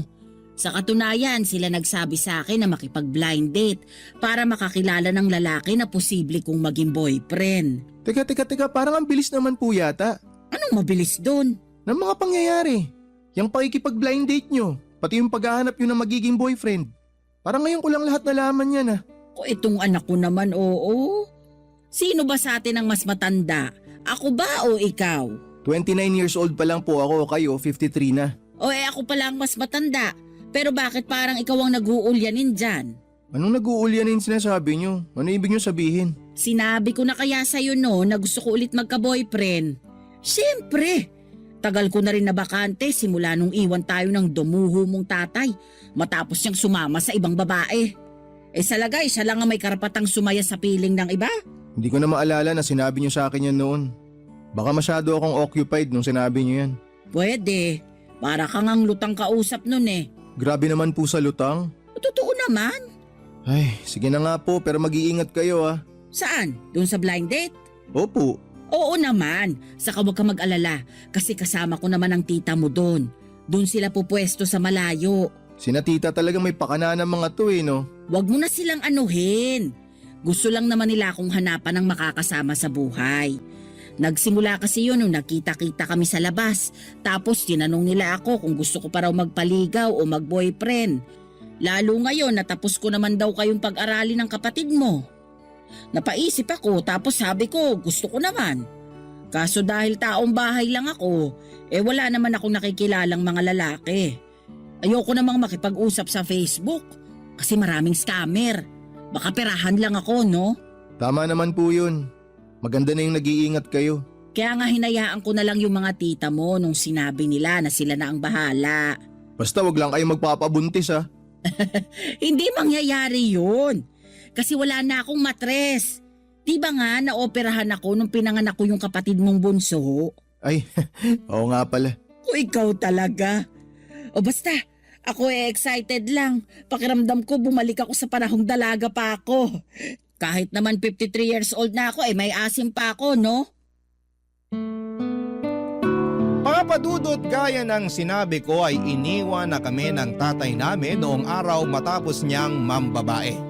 Ning anino niya ay hindi na nagparamdam sa amin kaya naman hindi ko ikakaila na mayroon akong hinanakit sa kanya. At sigurado akong masusumbatan ko siya ng husto kapag nagpakita pa siya sa amin. Sa batang gulang ko noong 15 anyos ako ay ako na yata ang tumatayong tatay sa pamilya namin. At nung tumungtong na ako sa kolehiyo ay pinangako ko sa sarili ko na itataguyod ko ang mama ko at kapatid ko pagdating ng araw na makapagtrabaho na ako. Kaya ngayon ang ginawa ko simula noong nakagraduate ako. Hindi niyo ako masisisi kasi malaki rin ang pagpapahalaga ko kay mama dahil kinaya niya kaming itaguyod ng kapatid ko kahit na mag-isa lamang siya. Sa totoo lang ay hindi ko na mabilang kung ilang trabaho ang pinasok niya para lamang mapag-aral kami at magkaroon ng pambili ng pagkain namin. Idagdag niyo pa yung bayarin niya sa bills at bahay na nirerenta namin noong araw.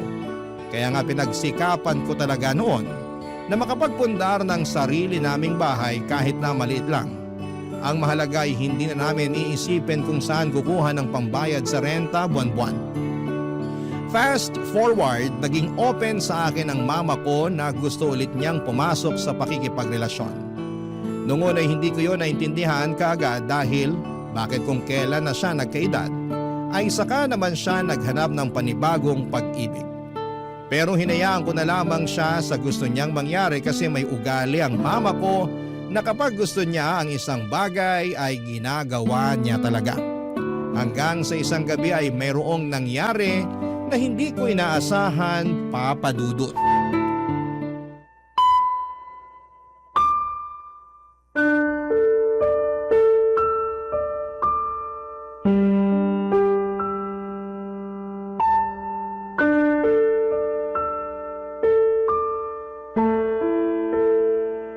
Sira ulong yun. Matapos akong matikman ng ilang beses, bigla na lang akong iniwan sa ere. Sandali. Anong matikman ang sinasabi niyo dyan? Ito namang anak ko. Alam mo na yon. Man naman, bakit nagpagalaw kayo sa lalaking yun? Kayo na ba? Ay, oo naman. Naging kami rin naman, syempre. Palagay mo sa akin, makikipag-ano sa hindi ko boyfriend? Isa ka, di ba? Ginagawa naman talaga yun ng magkarelasyon. Kaso lang, ayun, naghanap ng ibang mo kung hindi pala ako type. Nalaman ko na lang na ang gusto ay yung mas mataba saka mas malaki ang balakang. Kaya eto, niniwan na lang niya ako bigla. Ay, parang ang bilis naman po ng mga pangyayari. Di ko alam na naging kayo na pala tapos ngayon malalaman ko na hiwalay na kayo. Saglit lang namang naging kami. Di ko na yata nasabi sa'yo kasi masyado kang busy sa trabaho. Saka masaya ako nun, ganado sa buhay. At laging maaliwalas ang gising ko sa umaga kasi nga kami na. Tapos gaganituhin niya lang ako. Iiwan at ipagpapalit sa ibang babae. Alam mo, sakit-sakit nun, anak. Alam ko po na masakit, kaya nga kung pwede gusto kong makita yung lalaki para masuntok ko sa mukha eh. Ayaw na nga niyang makipagkita sa akin. Di na rin niya kinakausap ang mga tita mo. Biglang naglaho na parang bula. Napakasira ulo naman pala nun. Di niyo ba siya kinilala ng mabuti nung nag-date kayo? Siyempre, kinilala kong mabuti. Pero masyado rin namang mabilis na naging kami. Katwiran ko. Patatagalin pa ba namin? Hindi naman na kami teenager. Kahit na. Siguro kung pinatagal niyo pa ng konti bago niyo sinagot yung lalaking yun, di mas nakilala niyo sana siya ng husto. Hindi ko na nga naisip yun. Kasi gusto ko na rin naman siya. Ay, man naman eh. Kita niyo nangyayari sa inyo ngayon. Iniwan niya kayo at pinagpalit sa iba. Huwag mo na ngang ulit-ulitin. Kita mong broken hearted na nga itong mama mo. O ano po bang pwede kong gawin? Wala. Saka alam ko naman sa sarili ko na hindi ko na mababago yung nangyari. Kasalanan ko rin naman eh. Siguro nga tama ka. Kung mas kinilala ko pa siya ng husto, malalaman ko kung anong intensyon niya sa akin. Sabi niyo nga hindi niyo na mababago yung nangyari. Tsaka sa tingin ko kasalanan naman talaga niya kasi mapaghanap siya. Di pa pala siya sigurado sa gusto niya sa isang babae tapos pumayag-payag siya na makipag-blind date sa inyo noon. Ang masahol pa, nagpakita siya ng interes sa inyo at niligawan kayo. Yung pala, may gusto lang siyang makuha. Tapos nung nakuha niya na, iniwan niya na kayo. May picture ba kayo ng lalaking yun? Ha? Meron, bakit? Patingin nga ako. Bakit? Tatandaan ko lang yung muka para kapag nakasalubong ko siya sa labas, papangahan ko talaga para magtanda. Ano ka ba naman? Mapapaaway ka pa sa gagawin mong yan eh. Wala akong pakialam, basta makaganti lang ako. Maiganti ko lang kayo. Hindi mo na kailangang gawin yan. Di naman kita pinalaking basagulero, anak. Saka sigurado ko na makakapag-move on din ako sa lalaking yon. Sigurado po ba kayo? Mukhang sariwa pa nga sa inyo yung nangyari. Tingnan nyo, nagpakalasing kayo ng ganyan. Tapos kanina, umatungal pa kayo ng iyak. Grabe ka naman sa umatungal. Totoo naman eh. Oo na. Sa anong magagawa ko? Ang sakit-sakit kaya. Pag naranasan mong iwanan at ipagpalit sa iba, yun yung sandali na maiintindihan mo yung sakit na nararamdaman ko. Pero sana wag mong maranasan, anak. Ayoko namang iwanan at saktan ka na magiging kapareha mo balang araw. Huwag niyo na po munang isipin yun. Matagal pa naman bago ako magka-girlfriend eh. Bakit naman? Ayaw mo pa ba? Eh wala pa po sa isip ko. Ayoko pa. Pero 29 years old ka na.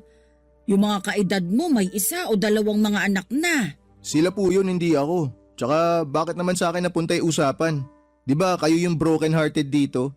Pinaalala mo na naman. Nakalimutan ko na nga eh. Ay, sorry po.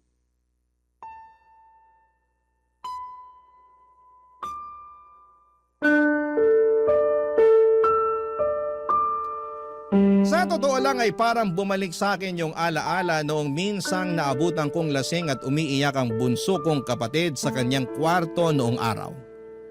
Kahit kasi anong gawin niyang pigil sa pag-iyak niya ay naririnig ko pa rin lalo at magkatabi lang naman ang mga kwarto namin. Dahil sa pag-worry ay kaagad ko na nga siyang kinatok at nalaman ko na nga ang dahilan kung bakit siya nagmumukmok. Katulad ni Mama ay broken-hearted din ang kapatid kong babae noon sa katrabaho niya na pinaasa lamang siya. Sa tingin ko kahit na magkalayo ang edad ni Mama at ng bunso kong kapatid ay iisa lang ang nararamdaman ko noong makita ko silang umiiyak. At yon ay walang iba kundi ang kalungkutan, galit at pagkainis sa mga lalaking nanakit sa 2 babaeng pinoprotektahan ko ng husto na huwag masaktan. Pero alam ko naman sa sarili ko na kasama talaga sa pagmamahal ang masaktan ka. Kaya nga inalo ko na lamang si Mama ng gabing yon at pinaramdam sa kanya na hindi siya nag-iisa, Papa Dudut. Barangay Love Stories. Barangay Love Stories. Papa Dudut, hindi ko na masyadong matandaan kung umiiyak ba si Mama noong iniwan kami ni Papa noong araw na yon. Siguro oo, pero madalas ay patago para hindi namin makita ng kapatid ko. At ang natatandaan ko na lamang kasi ay yung masipag at porsigidong ina na lahat ay kinakaya para lamang maitaguyod kaming mga anak niya. Kaya nga ang sakit-sakit pala at nakakadurog ng puso na makitang umiiyak si Mama ng dahil sa lalaki na yon. Lumipas ang 2 linggo at napansin ko na hindi na nagmumukmok ang mama ko. Naisip ko na baka naka-move on na siya. At mabuti yon dahil para sa akin ay walang saysay ang sayangin niya. Ang kanyang luha sa lalaking saglit niya lamang nakilala. Kaya nga masayang masaya ako nang unti-unting bumalik ang dating sigla at gana ni Mama sa buhay, ngunit makaraan lamang ang ilang araw ay meron akong nalaman na siya palang totoong rason kung bakit masaya na naman siya. Papa Dudut.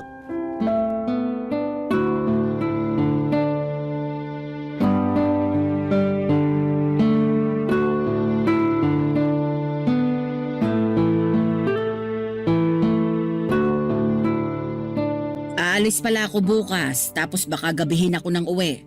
Mag-iiwan na lang ako ng lutong pagkain para sa inyo ng kapatid mo. Ilalagay ko sa ref. Bale, initin nyo na lang sa microwave, no? Sige po ma, pero saan po ba kayo pupunta bukas? Ang totoo, makikipag-date ako. Na naman? Oo, pero iba na to. Hindi na to yung mokong na lalaking nang iwan sa akin noon. Hindi na po talaga kayo nadala eh, no? Kasi sobrang tanga nyo naman kung makikipagbalikan pa kayo sa kanya matapos nung ginawa niya sa inyo. Sakit naman nung sobrang tanga. Sorry po, pero sinasabi ko lang naman yung totoo. Alam ko naman yun, kaya kumalma ka lang. Sino naman po yung bagong lalaki na i-date nyo? Basta, makikilala nyo rin siya ng kapatid mo pag naging kami na. Ma, magtanda ka na ha. Baka mamaya kung sino-sino lang yung i-date nyo tapos di naman pala seryoso sa inyo. Ilang linggo ko na rin naman to kausap, kaya alam ko na seryoso siya sa akin. Alam ba niya na may mga anak na kayo? Oo naman. Yun agad ang unang-unang sinabi ko. Eh siya ba may mga anak na? O dating kinakasama? Ha? Bakit bigla ka yatang nagka-interes sa kanya? Dati naman doon sa una ko, hindi mo masyadong inaalam yung detalye. Kaya nga ang naisip ko, alamin na ngayon para makasiguro ako na malinis ang intensyon niya sa inyo. Ayoko na maulit yung nangyari sa inyo dati. Saka na kasi hindi pa naman nagiging kami. Ayoko namang magbigay ng maraming detalye. Tapos di pala kami magiging okay, 'di ba? Man naman eh, ayan na naman kayo. Alam ko namang ginagawa ko, anak.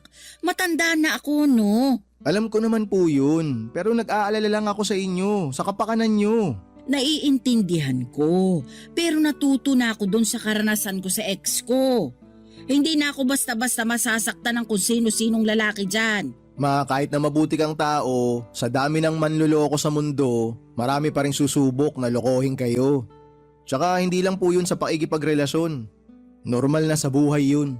Basta, sinisigurado ko sa'yo na makikilala mo rin siya pag naging kami na. Pangako yan. Ay, wala naman ako magagawa eh. Mag-iingat na lang kayo. Oo naman. May kasama po ba kayo bukas? Wala, ako lang mag-isa. Pero doon naman kami pupunta sa matao. Para kung may gawin siyang masama, mabilis ako makakahingi ng saklolo. Parang bigla akong kinabahan dyan ah. Kumalma ka lang kasi. Kakakapi mo yan, nagiging nervyoso ka na. Dinamay nyo pa yung pagkakape ko. Totoo naman eh. Saka papaalala ko lang ulit sa'yo ha. Hindi na ako bata. Kung umasta ka parang nagkapalit na tayo ng posisyon na. Paano pong nagpalit ng posisyon? Na parang ikaw na ang magulang sa atin tapos ako na yung anak. Ganun ba yun? Oo kaya. Huwag ka na kasing mag-alala. Dami-dami ko ng pinagdaanan sa buhay kaya marami na rin akong alam. Sige na po, sabi nyo eh. Pero mama, tanong ko lang, saan nyo po ba nakilala yung lalaking yun? Sa Facebook. May dating app na pala dun ano? Ayun, sinubukan ko lang naman. Tinuruan din kasi ako ng mga tita mo. Ay, sina tita talaga. Sila na naman pala may pakana. Huwag mo na silang sisihin. Kasi tinulungan din naman nila akong makapag-move on. Panay nga ang hingi ng despensa gawa nung nangyari sa amin nung lalaking pinakilala nila sa akin. Ayos din po talaga yung bonding nyo eh, no? Maghanap ng karelasyon nyo. Aba oo. Saka gusto lang din naman nila na makita akong masaya. Bakit ma? Di po ba kayo masaya? Masaya naman. Pero iba pa rin kasi kapag may makakasama ka sa buhay. Siyempre, darating ang araw na magsisipag-asawa na kayo ng kapatid mo. Tapos bubukod na kayo ng bahay. Pag nangyari yun maiiwan akong mag-isa. Kaya ko naman. Pero mas kaya ko kung may katuwang ako sa buhay.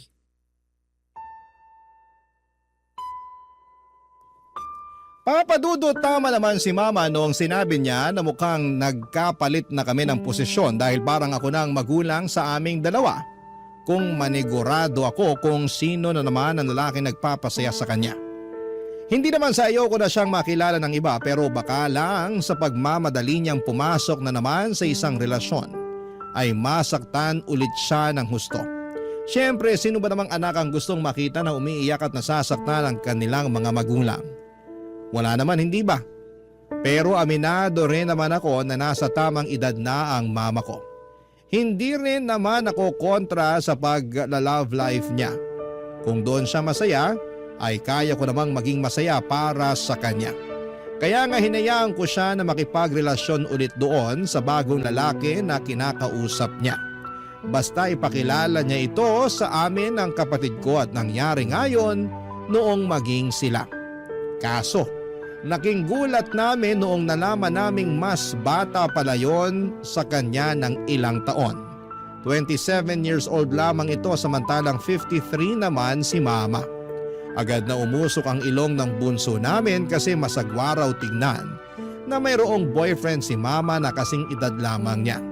Pero pinakalma ko siya at sinabi na hanggat napapasaya nito si Mama ay wala namang problema.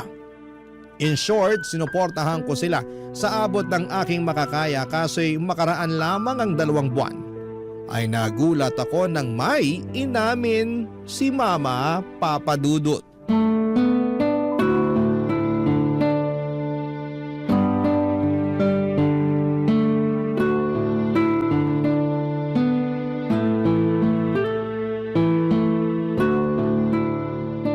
Ma, napansin ko parang nung isang araw pa kayo malungkot ah. Nag-aalala na tuloy ako sa inyo. May problema ba kayo? O baka naman may masakit sa inyo ah?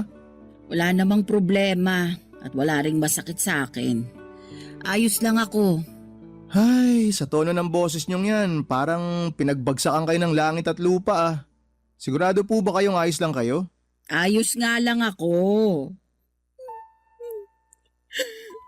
Oh, ma, ano po nangyari? Ba't bigla kayong umiyak? Yung totoo, hindi talaga ako ayos, anak. Nagkukunwari lang akong ayos. Kasi ayoko naman na mag-alala kayo sa akin ng kapatid mo. Pero pansin po kasi talaga namin na hindi kayo ayos eh. Kaya nga tinanong ko na kayo ngayon para malaman kung anong nangyayari sa inyo. Tahan na ma. Sabihin niyo na lang sa akin kung ano bang nangyari. Hiwalay na kami ng boyfriend ko. Ha? Paano nangyari yun? Eh di ba nung nakaraang linggo lang nag-date pa kayo?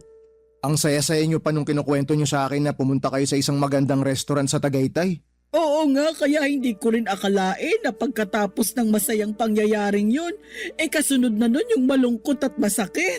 Bakit ma? Ano ba nangyari? Nang babae po ba siya? Oo, pero hindi lang yun. Kasi inamin niya sa akin na nabuntis daw niya. Ay, anak ng tokwa talaga oh. Kumalma ka lang, Lexer. Paano ako kakalma ma? Nabubwisit ako dun sa lalaking yun.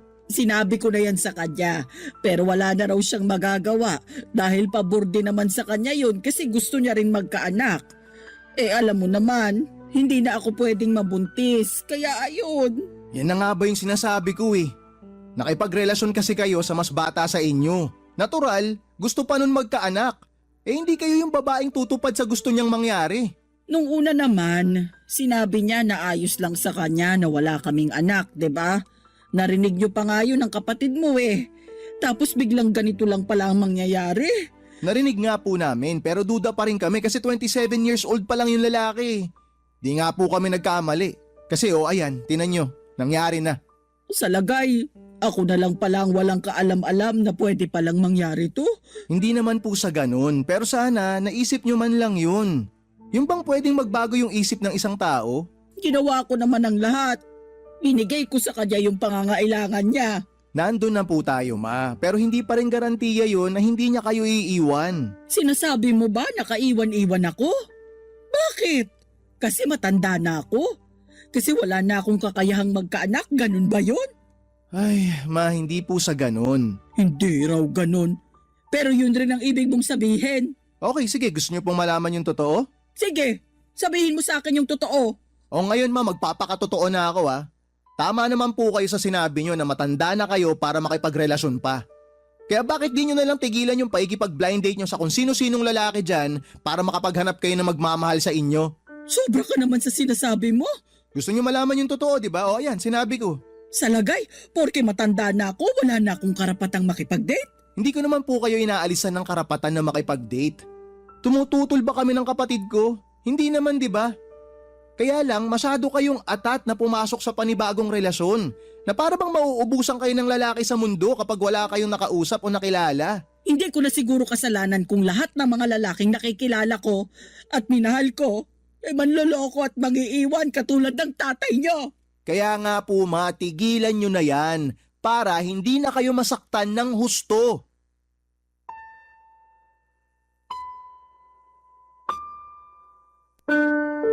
Papadudot galit na galit ako sa kumag na lalaking yon dahil sinaktan at ginamit lamang niya si mama. Pero inis din ako sa nanay ko kasi hinayaan lamang niya na gawin sa kanya yon ng damukol niyang ex-boyfriend. Kung pwede ko lang talagang masuntok at matadyakan sa mukha yung lalaking yon ay ginawa ko na. Sobrang sakit kayang makita na umiiyak ang sarili mong ina ng dahil sa kanya. Kaya nga mas lalo akong naging protective kay mama. Kung protective na ako noon pa sa kanila ng kapatid ko ay mas triniple ko pa yon noong mga panahong yon. Bilang unang hakbang ay pinagbawalan ko na si mama na makipag-usap sa mga lalaki. Dahil baka mauwi na naman yon sa pagkakamabutihan tapos magiging sila at ang ending ay baka masaktan na naman siya ng gusto. At wala akong pakialam kahit na nagkasamaan na kami ng loob sa mga gagawin ko, Papadudot. Barangay Love Stories. Barangay Love Stories. Papadudot, habang lumilipas sa mga araw ay nagigilty ako sa mga sinabi ko kay mama noong huling beses na nagtalo kami. Alam ko naman na nadala lamang ako ng aking damdamin pero mali pa rin na pinagsalitaan ko siya ng ganon.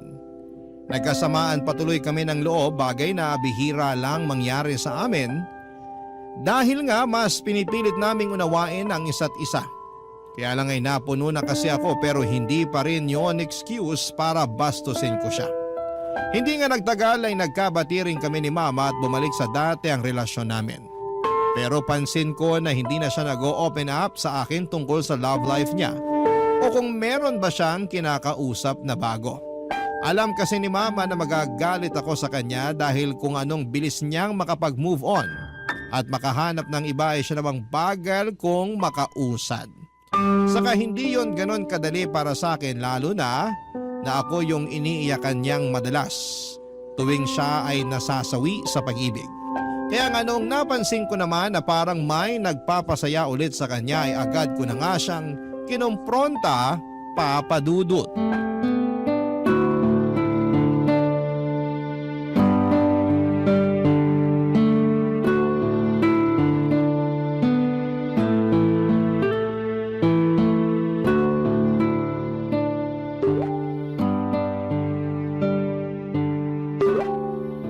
Maumamin nga kayo. Ha? Ano nga aminin ko? Sino yung kachat nyo? Kanina ko pa naririnig na tunog ng tunog yung cellphone nyo eh. Tapos nung tinignan ko kayo kanina, ang lapad ng ngiti nyo. Halos mapunit na nga yung labi nyo. Sobra ka naman sa mapunit yung labi. Sagutin nyo na lang po yung tanong ko. Sino yung kachat nyo? Kachat ko yung mga tita mo. Tapos may kinukwento silang nakakatawa, kaya natatawa rin ako. Hindi ako naniniwala sa inyo, ma. Patingin nga ako ng cellphone nyo. Ha? Ayoko nga. Bakit gusto mong tignan ng cellphone ko? Sinasabi ko na nga be. Nagsisinungaling kayo sa akin. Hindi talaga sinatita yung kachat nyo. Sige na nga. Aamin na ako. Oo. Hindi ko naman talaga kachat ang tita mo. Kasi may iba akong kachat. O sino nga yan? Ay wala ka ng pakialam doon ano? Huhulaan ko ah. Bagong lalaki nyo yan no?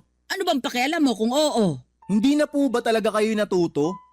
Di ba nung nakaraan lang, 2 beses na kayong iniwan at sinaktan? Tapos ngayon meron na naman kayong kinakausap na bago? Ano ba naman yan, ma? Iba naman tong kausap ko dun sa 2 nanakit at nang iwan sa akin ano? Saka nag-uusap pa lang naman kami. Ibig sabihin, kinikilala ko pa siya ng husto bago ko siya papasukin sa buhay ko. Ang usapan natin, titigilan nyo na yung paikipag-usap sa kung sino-sinong lalaki. Usapan natin?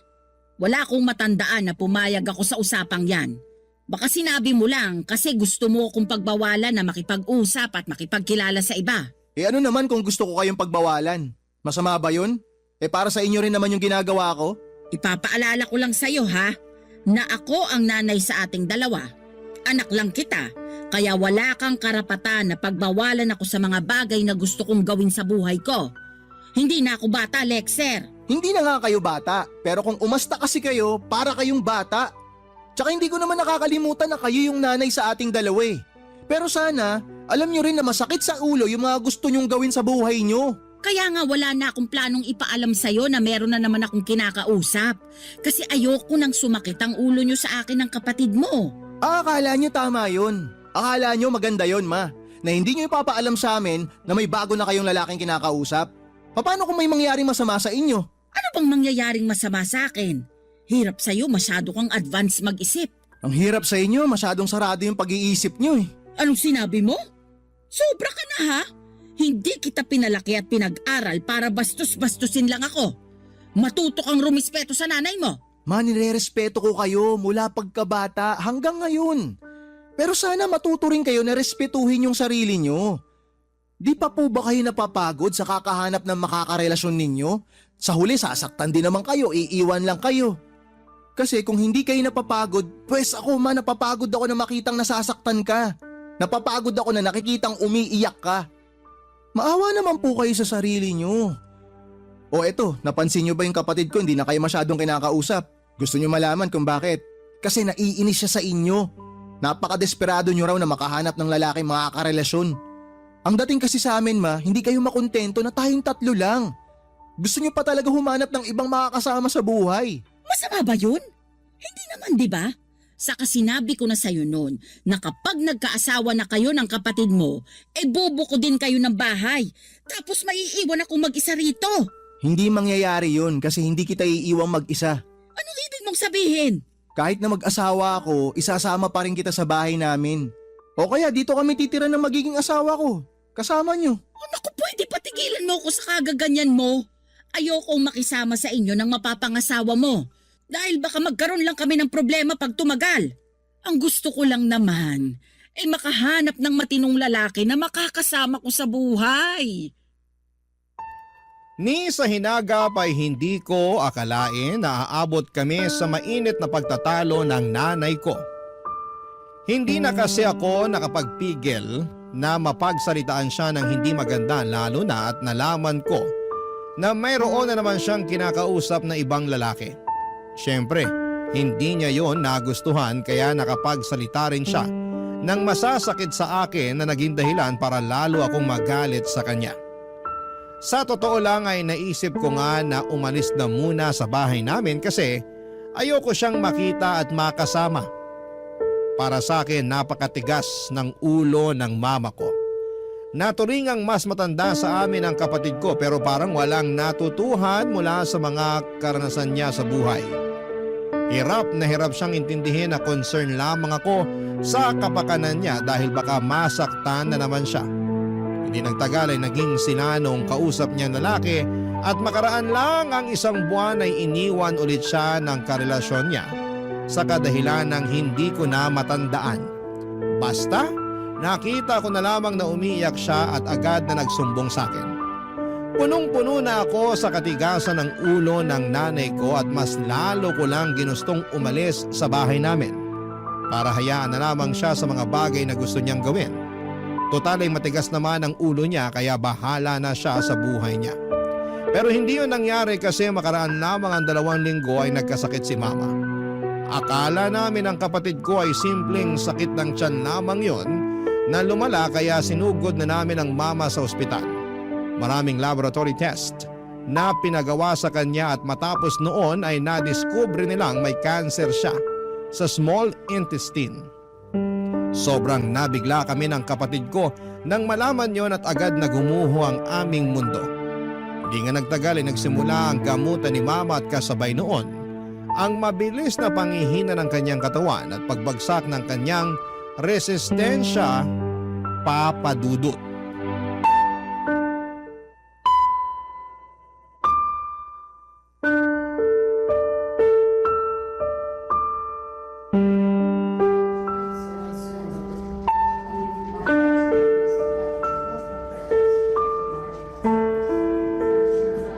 Hindi ko akalain na sa ospital natin sasalubungin ang bagong taon, anak.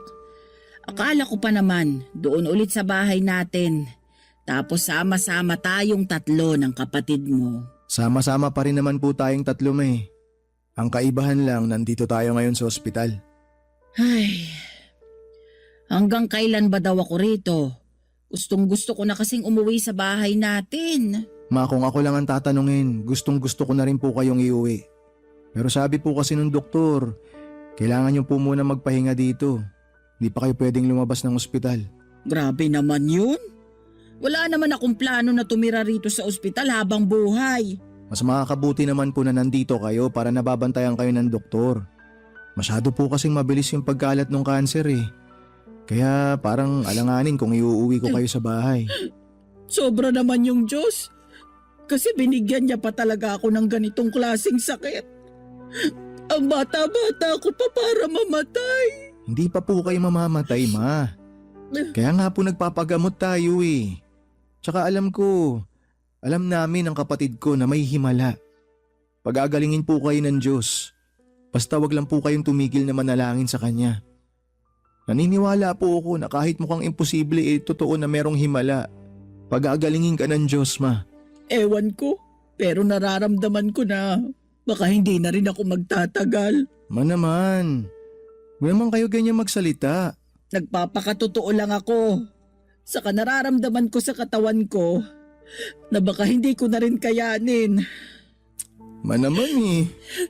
Sorry anak, kasi baka hanggang dito na lang ako.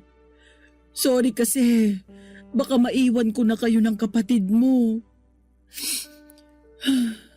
Alam mo ba, ang sakit-sakit na ng katawan ko. Kahit nga igalaw ko lang ang mga daliri ko, ang sakit-sakit na. Ayoko na rin kumain, wala na akong gana. Nararamdaman ko na talaga na anumang sandali, mawawala na ako. Huwag po kayo magsalita ng ganyan. Hindi pa po kami handa na mawala kayo. Ako rin naman hindi pa handa eh. Siyempre gusto ko pa kayong makita na ikasal, bumuo ng sarili ninyong pamilya at magkaapo pa sa inyo. Kaya lang wala na eh. Wala na tayong magagawa. Baka oras ko na rin talaga. Naisip ko, ayos na yun. Kasi napagtapos ko na kayo ng pag-aaral ng kapatid mo at may kanya-kanya na kayong trabaho. At least, kung aalis man ako, alam ko na maiiwan ko kayo na nasa mabuti na katayuan sa buhay. Hindi na ako mag-aalala na baka magutom kayo o kung ano pa man. Pero kailangan pa po namin kayo, kaya sana lumaban pa kayo, Ma. Lumalaban naman ako sa abot ng makakaya ko. Pero gusto ko lang ding magpaalam sa iyo ng maaga. Sakaling isang araw, hindi na lang ako magising. Anak, huwag mong pababayaan yung kapatid mo ha. Dalawa lang kayo, kaya dapat kayo ang magkakampi sa buhay. Alam ko na independent naman kayo pareho. Pero huwag niyo pa rin kalimutan na kumustahin ang isa't isa, lalo na kapag nawala na ako. Huwag mo rin pabayaan ang sarili mo, Lexer. Maghinay-hinay ka sa pagkakape kasi sumasakit na yung tiyan mo. Alagaan mo ang sarili mo. Huwag kang magpakalunod sa trabaho. At subukan mo rin kumilala ng babae na pwede mong makarelasyon. Masarap magkaroon ng asawa at mga anak. Tignan mo ko. Meron akong mga anak na mabait at maalalahanin. Palagi ko kaya kayong pinagmamalaki ng kapatid mo sa lahat ng kakilala ko. At proud na proud ako sa inyo. Proud na proud din po kami na meron kaming mama na katulad nyo. Na nagtaguyod sa amin kahit na iniwan tayo ni Papa noon. Palagi ko rin po kayong binibida sa mga kaibigan ko, Ma. Kahit nung nag-aaral pa ako sa mga kaklase ko, lagi kayo ang bukang bibig ko. Kahit ngayon na nagtatrabaho na ako. Salamat anak. Hindi mo alam kung gaano mo ko napasaya.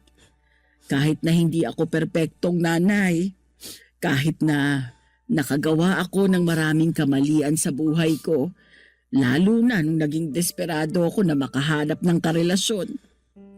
Higit pa sa mga bagay na yon, yung pagmamahal ko sa inyo ng kapatid mo.